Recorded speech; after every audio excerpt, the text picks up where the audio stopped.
Según las grandes historias de la Biblia, el rey Salomón, hijo de David, gobernó Israel hace 3000 años. Era conocido por su sabiduría, sus mujeres y su increíble riqueza. El rey Salomón superó a todos los reyes de la tierra en riqueza y sabiduría. Y cuando la rica, poderosa y exótica reina de Saba visitó al rey Salomón, le llevó regalos de la tierra mística de Ofir. Entró en Jerusalén con un gran séquito de camellos cargados de aromas y oro en abundancia. Pero ¿dónde estaba Ofir? ¿De dónde provenía todo ese oro? ¿Existía siquiera? Durante miles de años, desde antiguos griegos pasando por aventureros renacentistas y exploradores victorianos hasta científicos hoy en día, han buscado el origen del oro del rey Salomón. Un lugar misterioso que se llegaría a conocer como las minas del rey Salomón. Esta es la historia de un hombre que creyó haberlas encontrado. Y de hecho encontró algo, pero no era lo que esperaba.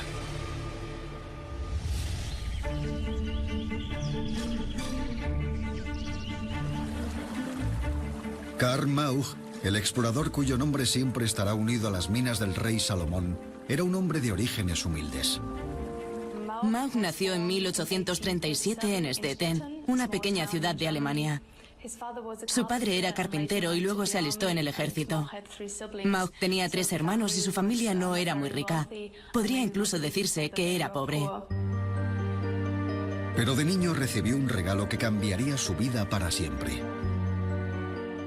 Por su 10º cumpleaños, le regalaron un atlas mundial en el que África aparecía casi como un espacio en blanco en el mapa.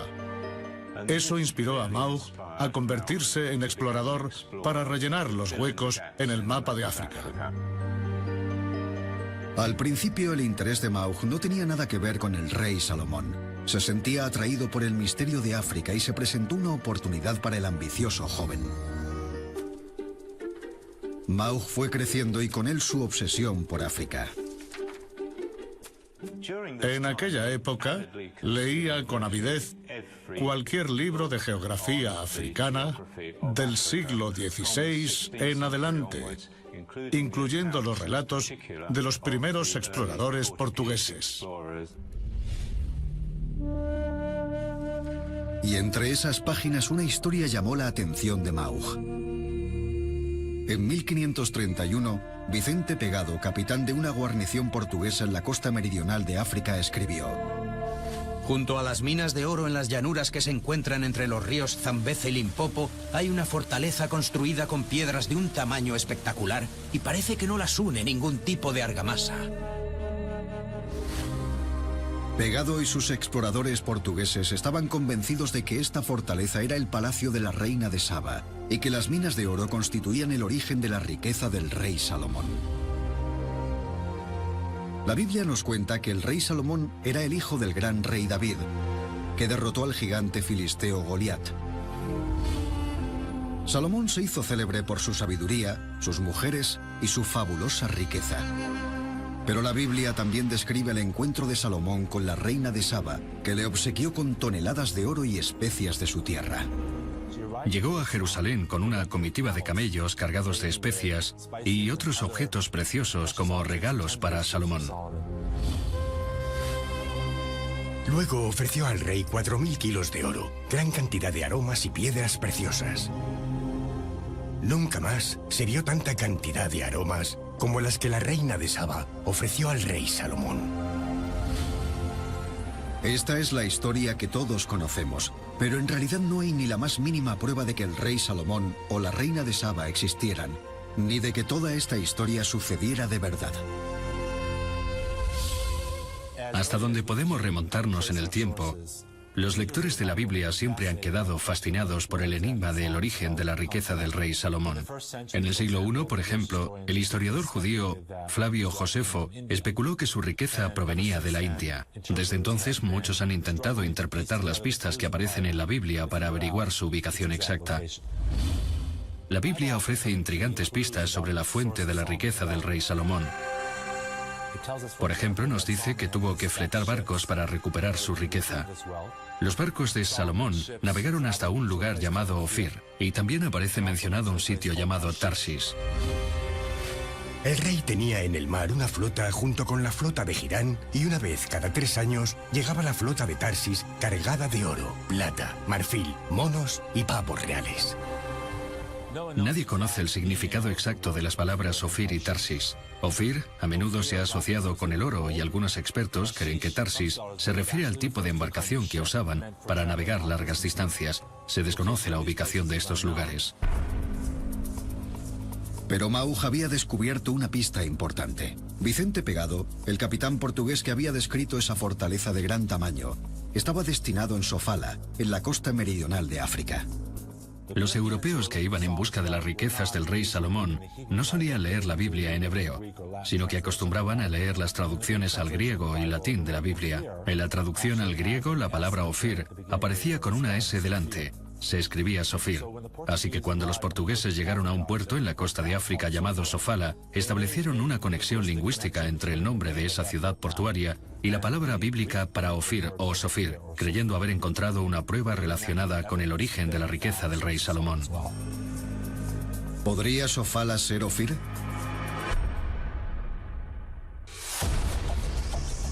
Maugh comenzó a buscar más pruebas y de nuevo las encontró gracias a las fuentes portuguesas. Un marinero portugués llamado Tomás López llegó a la ciudad portuaria de Sofala, al sur de África, en 1502. Fue recibido por musulmanes que le hablaron de algo que fuentes nativas habían descrito como muy curioso. Le describieron cómo barcos pertenecientes al rey Salomón llegaban una vez cada 3 años y extraían de una ciudad cercana cantidades ingentes de oro. Con los siervos de Salomón, fueron a Ofir y trajeron unos 16.000 kilos de oro para el rey Salomón. Tenían el nombre adecuado. Sofala era Ofir, y parecía que habían encontrado el oro.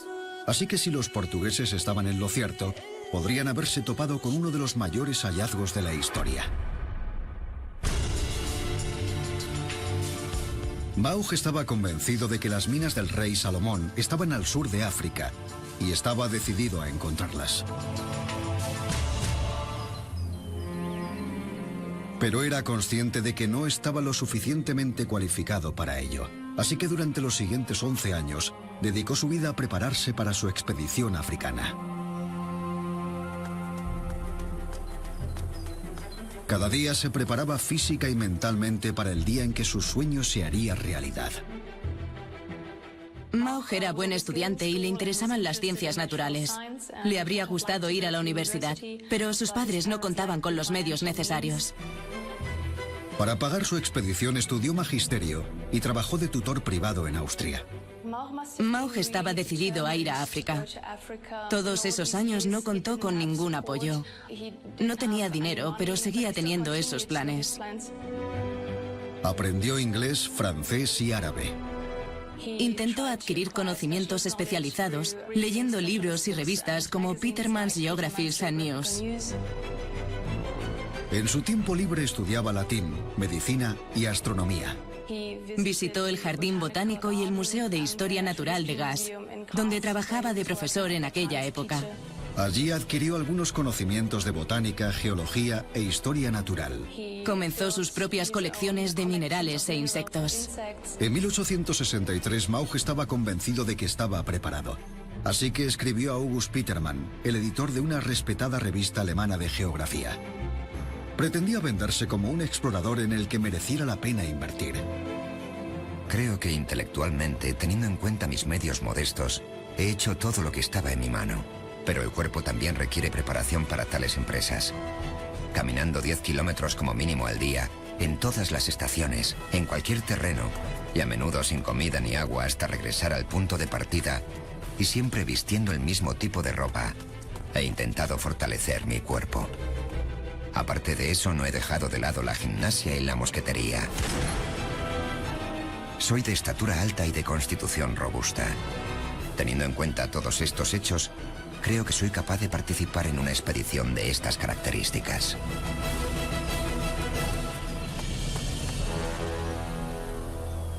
La carta de Maugh recibió una respuesta inmediata del editor de la revista.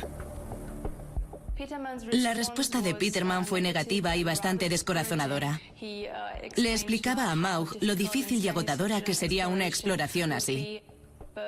Pero le propuso a Maugh que si algún día llegaba a África, se plantearía publicar sus cartas o informes. A pesar del rechazo de Peterman, con 26 años y después de 11 de preparación, Maugh estaba listo para partir. Pero Maugh decidió pasar unos meses investigando en Londres antes de partir hacia Sudáfrica. Para entonces ya se le había acabado el dinero. Maugh trabajó en la cubierta de un barco de vapor para pagarse el viaje a Durban, Sudáfrica, donde llegó en enero de 1865.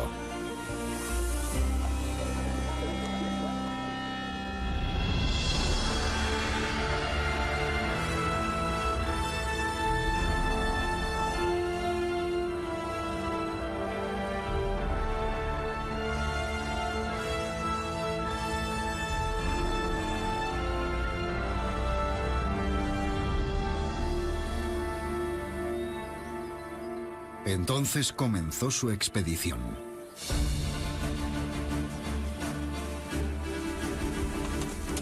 Con lo justo y necesario, una pequeña brújula de bolsillo, un cuchillo de caza, una manta, materiales de dibujo y una pistola, Maugh se dispuso a explorar el sur de África en busca de la tierra de Ofir, en junio de 1865. He intentado aclimatarme caminando diligentemente por el campo sin preocuparme por vagar durante 2 o 3 días por terreno desconocido, sin comida, o por si tuviera algún encuentro desagradable con carnívoros de gran tamaño.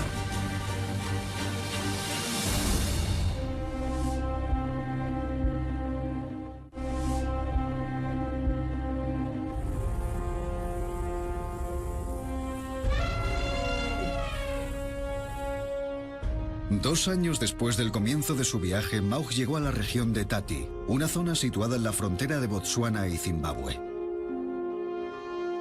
Con la ayuda del famoso cazador británico Henry Harley, Maugh realizó su primer descubrimiento importante.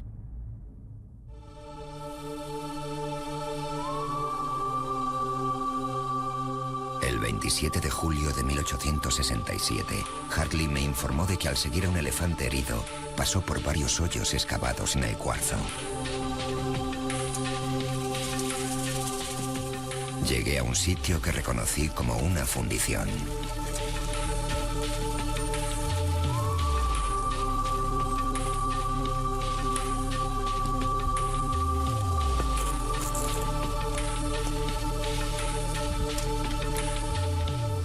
Y al examinar algunas piedras recientes encontré oro.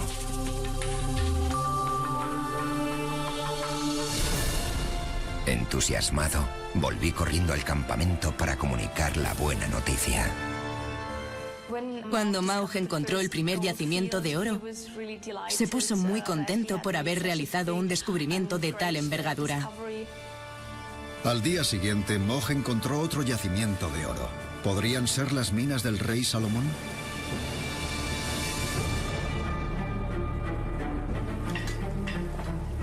La noticia de los yacimientos se propagó como el fuego por las llanuras del sur de África, provocando una de las primeras fiebres del oro. Mientras los periódicos comunicaban su gran descubrimiento, la revista geográfica alemana creía que Maugh estaba tras la pista de algo mucho más grande. En cuanto a los yacimientos descubiertos por Maugh, no es improbable que sean idénticos a los de Ofir de la Biblia y a los lugares en los que Salomón obtuvo su riqueza en oro.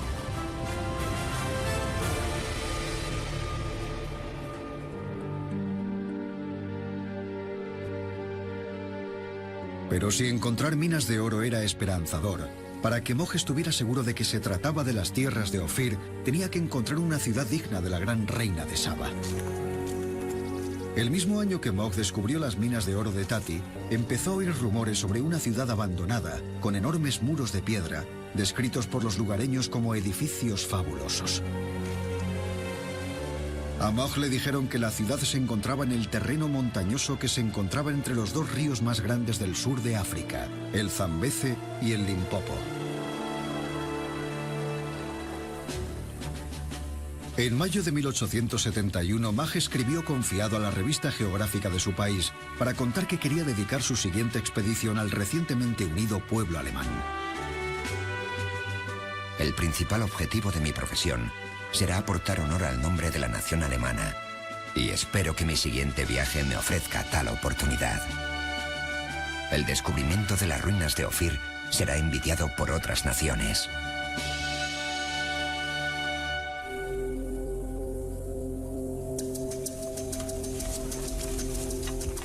Durante los 3 años siguientes, Maug se dedicó a buscar las ruinas. Cazó elefantes y conejos para comer y sufrió mucha hambre y cansancio. Maug intentó encontrar las ruinas durante un largo periodo de tiempo y a menudo fracasó y tuvo que regresar a los asentamientos europeos.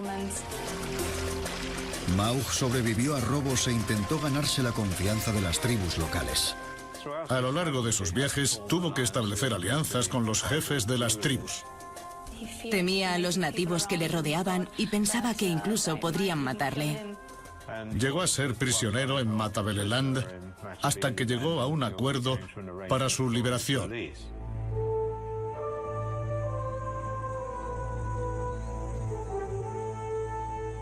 Pero finalmente, los miembros de la tribu Karanga le llevaron frente a la magnífica ciudad amurallada.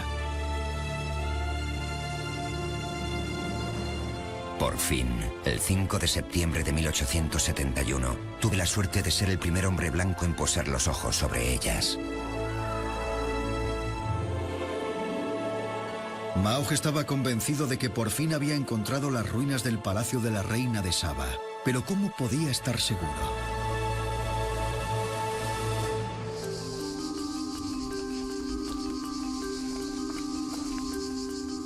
Maug se dispuso a examinar la estructura de las ruinas y descubrió que los muros estaban hechos de piedra y sin argamasa. Esto coincidía con la descripción que Vicente Pegado había hecho de las ruinas en el siglo XVI y que él había leído en su adolescencia. Junto a las minas de oro en las llanuras que se encuentran entre los ríos Zambeze y Limpopo, hay una fortaleza construida con piedras de un tamaño espectacular y parece que no las une ningún tipo de argamasa.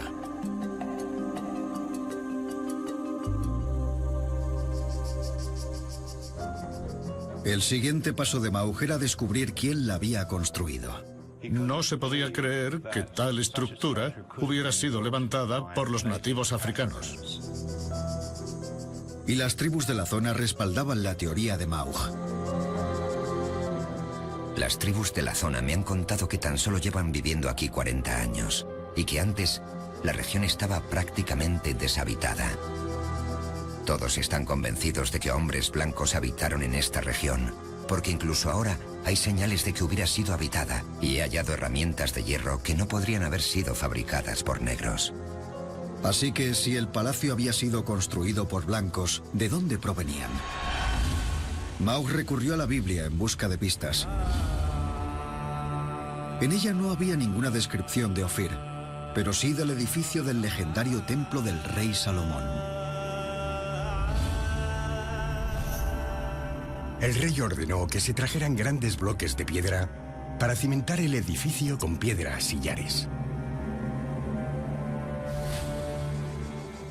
Al observar las estructuras que formaban el Gran Zimbabue, reparó en el parecido con la descripción del Templo de Salomón de la Biblia y otras estructuras sobre las que los arqueólogos todavía estaban aprendiendo. Maug creía que probablemente el palacio hubiera sido construido por una antigua civilización, los fenicios.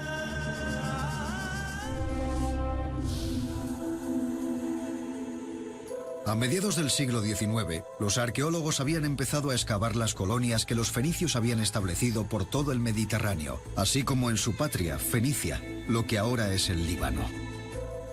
Esto reveló a los europeos la existencia de una civilización compleja y de amplio alcance, anterior a los griegos y a los romanos, que se había extendido por todo el Mediterráneo y que había tenido un impacto en la cultura desde Oriente Medio hasta el norte de África. Todo eso azuzó la imaginación de muchos europeos que empezaron a creer que los fenicios eran capaces de recorrer grandes distancias. Los fenicios construían sus edificios sin argamasa, y en este lugar tampoco la había. Pero eso en sí mismo no era una prueba. ¿Qué más podría relacionarlo con los fenicios? De nuevo la Biblia ofreció una pista. Mencionaba que la madera de cedro era un material muy usado en aquella época. Y un techado de cedro en la parte superior, sobre las estancias.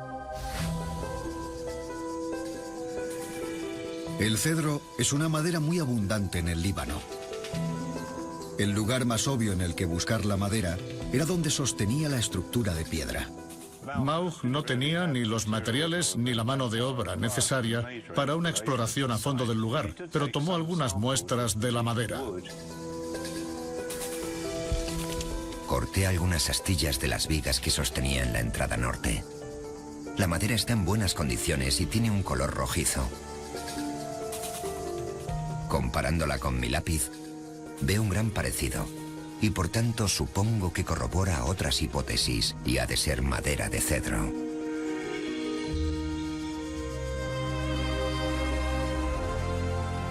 Convencidos de que en la región del Bajo Zambeze no crecían cedros, Maugh estaba seguro de que la madera tendrían que haberla traído los constructores fenicios del Líbano. Como dice la Biblia, así pues, ordena que corten cedros del Líbano.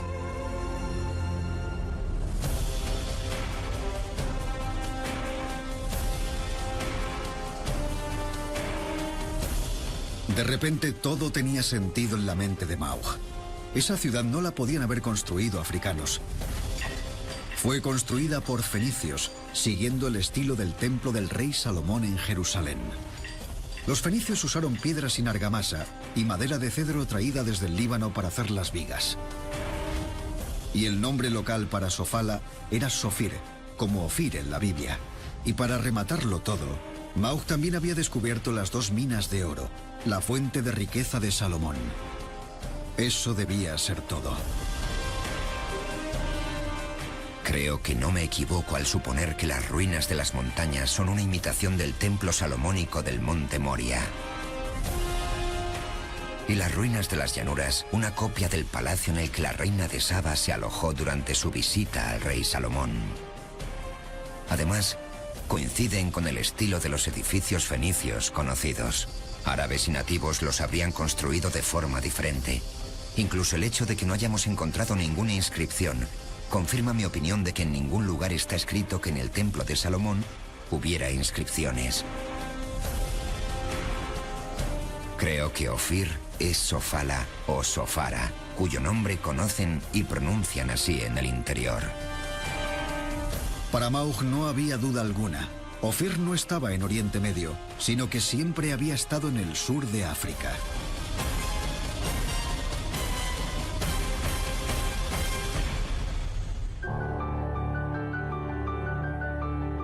El patrocinador de Maugh, August Petermann, estaba a la espera de más detalles por parte de Maugh y rápidamente publicó un breve informe de su gran descubrimiento.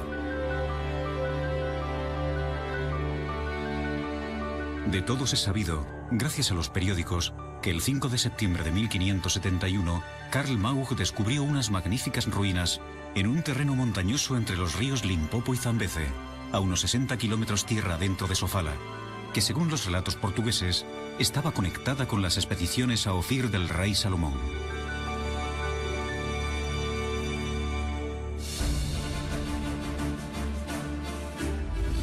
El gran descubrimiento de Maugh impactó al mundo entero. En concreto, inspiró al gran novelista británico H. Rider Haggard para escribir su famoso libro Las minas del rey Salomón. Las minas del rey Salomón de H. Rider Haggard fue la novela de aventuras con más éxito del siglo XIX. Haggard cuenta la historia del viaje de un hombre al corazón de África en busca de las legendarias minas del rey Salomón. Entonces me relató cómo había encontrado tierra adentro una ciudad en ruinas, que creía era el Ofir de la Biblia. Cuando de repente me dijo, muchacho, ¿nunca has oído hablar de las montañas Sulimán al noroeste de Mushkolumbi? Le dije que no sabía nada. Bueno, me dijo, ahí es donde Salomón tenía sus minas.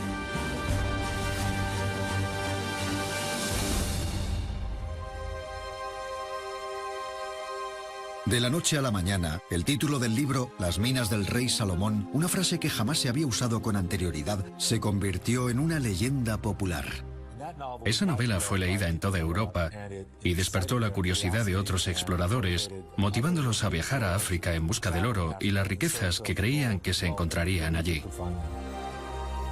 Rider Haggard se convirtió en uno de los novelistas más ricos y famosos de la época gracias al descubrimiento de Maugh.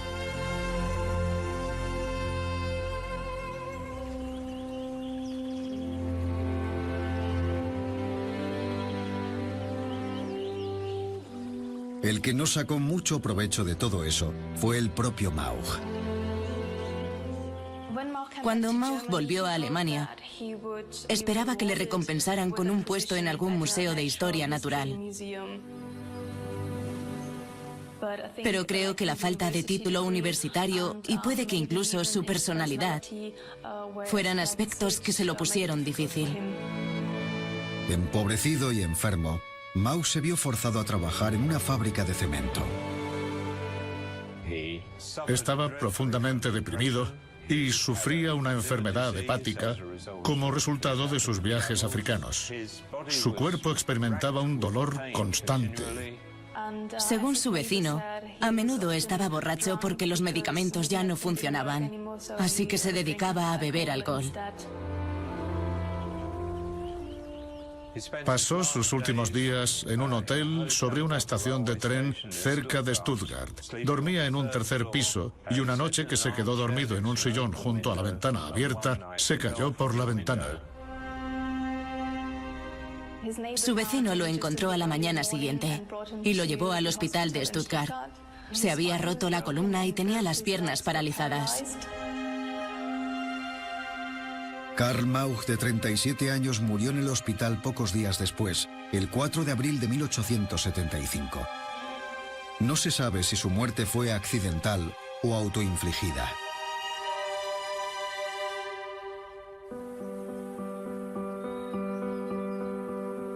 Y con su muerte murió su reputación.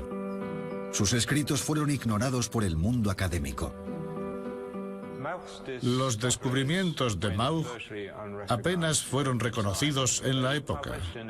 Se publicaron en total 52 páginas en los periódicos de August Petermann, y si no sabías alemán, jamás te hubieras enterado. No fue hasta 1960 que se publicaron sus diarios.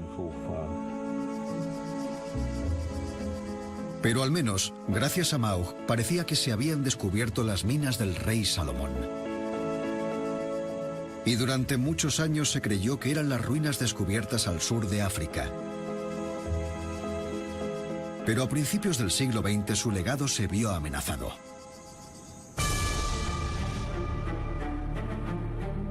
Entonces emergió una nueva generación de exploradores, una muy distinta. Atrás quedaban los días del romance y el literalismo bíblico. Había llegado la época de la arqueología y la ciencia. La arqueología bíblica comenzó a mediados del siglo XIX, cuando en su mayor parte teólogos y figuras religiosas intentaban confirmar la existencia de las personas, lugares y acontecimientos que aparecían en la Biblia. Con el tiempo, estos geógrafos y teólogos fueron reemplazados por arqueólogos profesionales. Uno de estos nuevos profesionales era el británico David Randall McIver, famoso por su enfoque científico de la arqueología.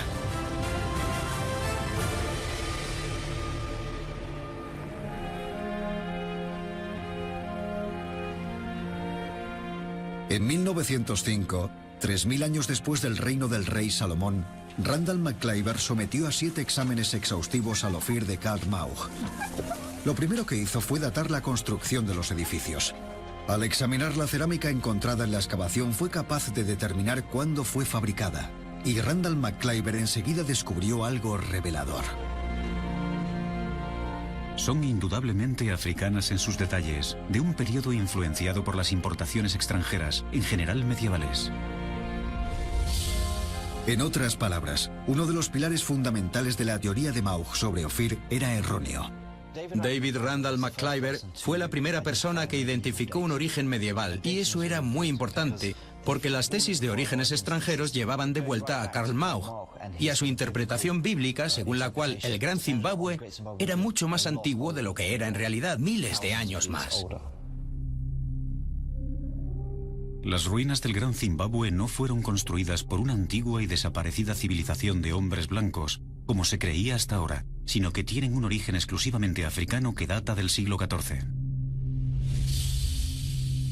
Otro de los descubrimientos clave de Maug sería cuestionado. Él estaba convencido de que los edificios habían sido construidos por los fenicios con madera y piedra traídas del Líbano. Randall McClyver evaluó y descartó sus interpretaciones como increíbles y no encontró pruebas que las ratificaran. Todo lo que David Randall McClyver encontró era idéntico a los materiales africanos. Así que dijo que claramente debía ser africano, no tenían ningún otro origen. No se puede demostrar que el estilo de los edificios presente ninguna influencia extranjera. Están ausentes todas las características de la arquitectura oriental y europea.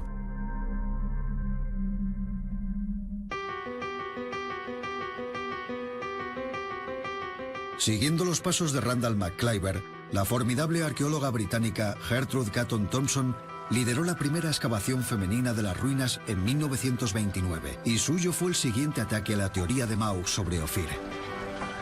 Gertrude Catton Thompson fue enviada por la Asociación Británica para dar una respuesta concluyente. Las excavaciones de Catton Thompson fueron las más profundas hasta la fecha. Abrió 6 trincheras alrededor de los edificios principales y excavó en zonas que no habían examinado los anteriores visitantes. Cuando hubo terminado de datar el sitio, declaró: tras un examen de las pruebas existentes recogidas en todos los cuadrantes, no ha aparecido ni un solo artículo que contradiga la afirmación de que su origen es medieval.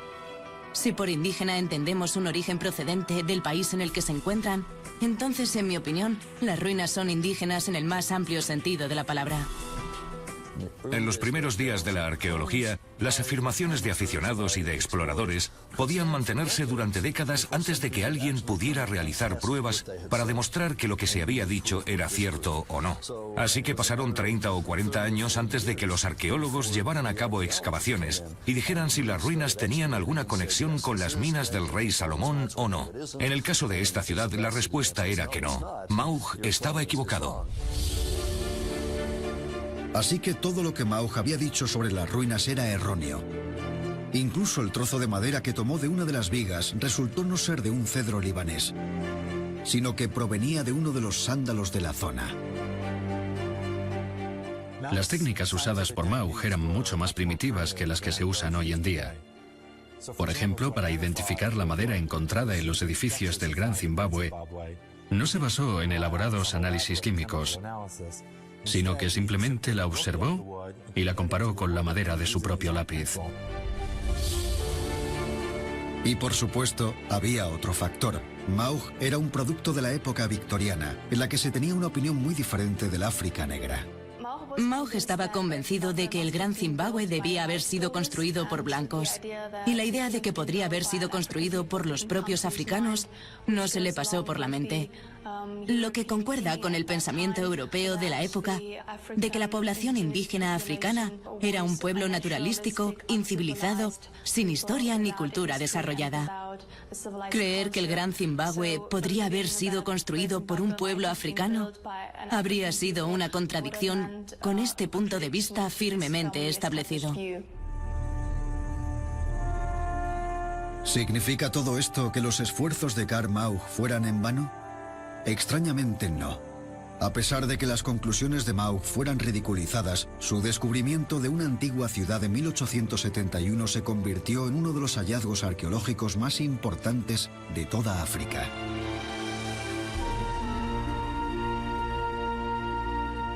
Conocidas hoy como el Gran Zimbabue o las grandes casas de piedra, estas ruinas se han convertido en uno de los monumentos más preciados de África y son Patrimonio de la Humanidad de la UNESCO.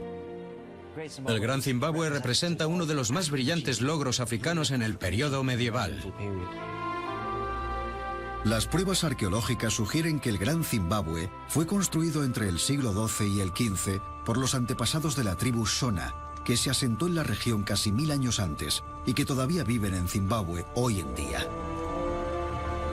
Pasó de ser un pueblo campesino a un reino próspero política y comercialmente entre 1150 y 1450, con una población de más de 10.000 habitantes. Su desarrollo y crecimiento se centraba en la agricultura, sobre todo en la ganadería, y su comercio de oro y marfil llegó hasta Arabia y China.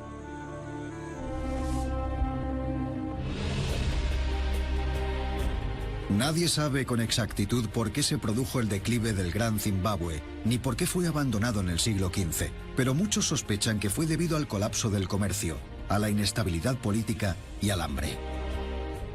Ahora todo el mundo puede reconocer que el Gran Zimbabue es un lugar fantástico, un logro increíble y estructuralmente es un lugar de gran belleza, una fantástica construcción y además representa una cultura africana muy sofisticada.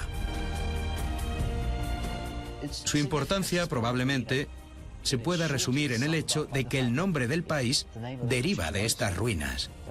No hay muchos países cuyo nombre derive de un sitio arqueológico y se lo merece.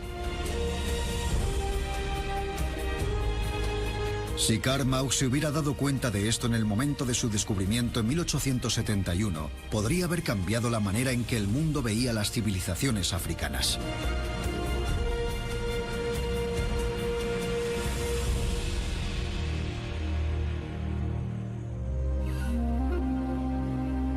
Pero por supuesto nos queda otra pregunta. ¿Significa todo esto que la historia de las minas del rey Salomón es simplemente una leyenda sin ninguna base histórica real? De hecho, en la Biblia no se mencionan las minas del rey Salomón. Se menciona la riqueza de Salomón, así como su sabiduría y sus mujeres, eso sí. Pero no dice de dónde provenía su riqueza. Todo se lo inventó Rider Haggard en su novela Las minas del rey Salomón. Y como arqueólogos, no nos podemos basar en una novela escrita en los últimos 100 años para dictarnos lo que tenemos que buscar. En los 100 años posteriores a la muerte de Mauch, no se encontró nada que pudiera confirmar la creencia de que el rey Salomón o sus riquezas existieran.